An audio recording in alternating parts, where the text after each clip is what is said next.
Thank you. Hello everybody, my name is Craig Bennett and I'm the founder and owner of TechViews Nope, and today I am going to get into a Ubuntu video, and this one is how to add a rotating earth with a real world time effect on the background. Now with this will require you to get a old piece of software. I've used this one quite some time back. I can't remember when I first found it, but it was some time back, and it is worthwhile to check out. The link to this will be down there in the description, and if you can't get to the link, so say for example the site's not working or whatever, I'll have a Dropbox link down there, and that will link to my personal Dropbox. Go to the Ubuntu folder and you will be able to get this file.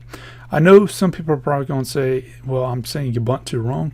Guess what? That's how I pronounce it. I like how that sounds. If you don't like that, go away and pound some sand, because I really don't care for you. So, and I felt like I had to say that real quick because a few people are very particular about pronunciation, which is weird. But with that in mind, let's go down.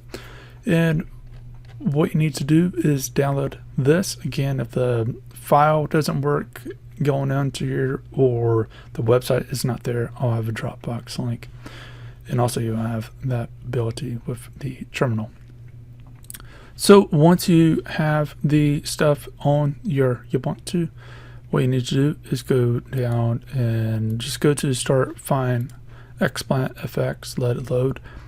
And from here, you need to go to the display and make sure you size it and do everything that you need to do. By default, I'll show you what it looks like by default. If you just hit execute, the thing will start running and build up itself. But basically by default, it will be in the center and everything, or it'll be whatever the theme you chose, and you can change how things look. So if you got a particular background you want to use, you can do that. Or if you have something going on with your overall theme, you can easily do that. It's not that bad. Now with this, you can change a few other looks on here. I'll advise you check that out. Once you do have the settings like you want, go into the save and then do a simple refresh or execute, and that will cause it to do its thing. Each change that you make, you need to make sure you press save. It is worthwhile to note that, and then you got to do a refresh. So by default, it will look something like this, and basically it is following the sun.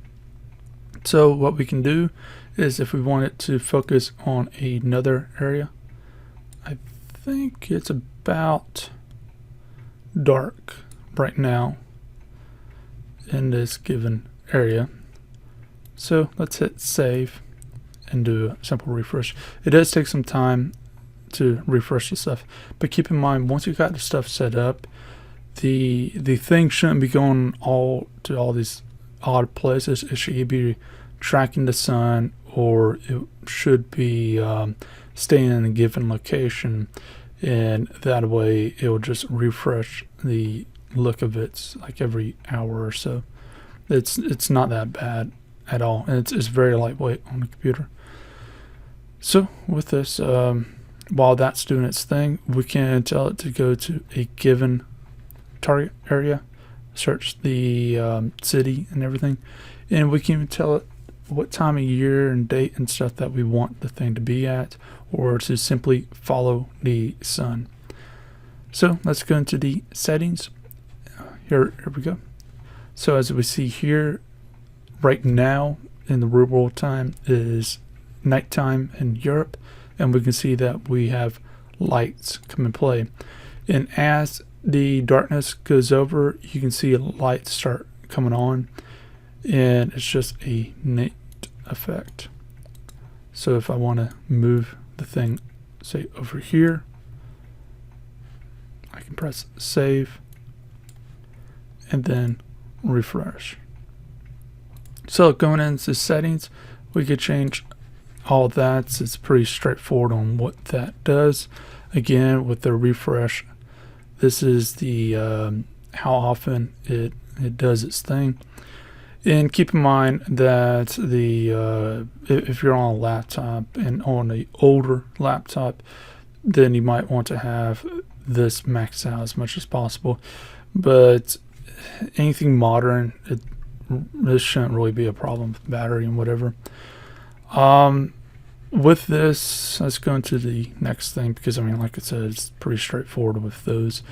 With this, you could use the, if we click on here real quick, you can use the cloud effects from here. I've never used this particular thing. It does cost yearly, and the prices are down here. You can see the samples of what it looks like, and it just throws the cloud images on top of the globe. But the one thing to keep in mind, it does cost yearly. I don't know how accurate the images are.